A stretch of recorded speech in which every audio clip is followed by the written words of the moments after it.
বন্ধুরা, আজকে কচু শাক রান্না হবে। কচু শাকগুলো ভালো করে কেটে ধুয়ে নেব।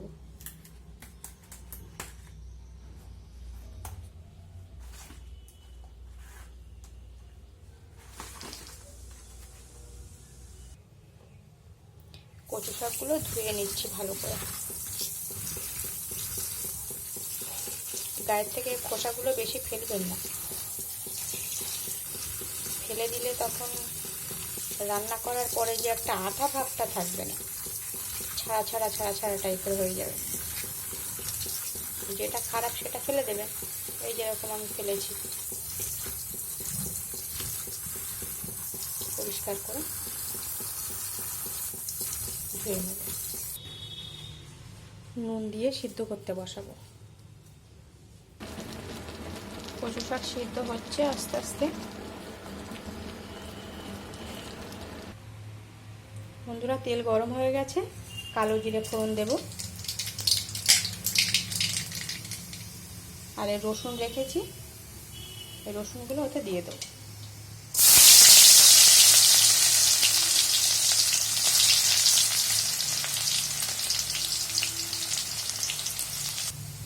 এবার কাঁচা লঙ্কা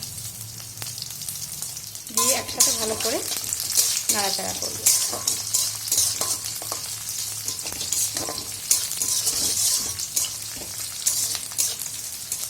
যেহেতু রসুন ফোড়ন দিয়ে কচু শাক, সেই জন্য রসুনটাকে ভালো করে ভেজে নিতে হবে।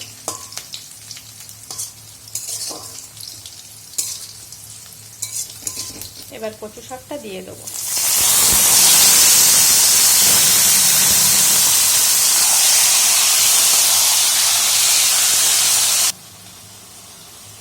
এতে নুন দিয়ে দেবো।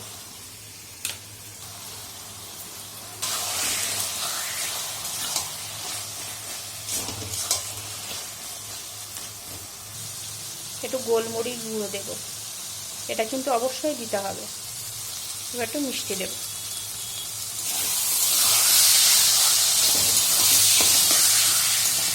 জল কমে গেছে, আর আস্তে আস্তে হয়ে যাবে।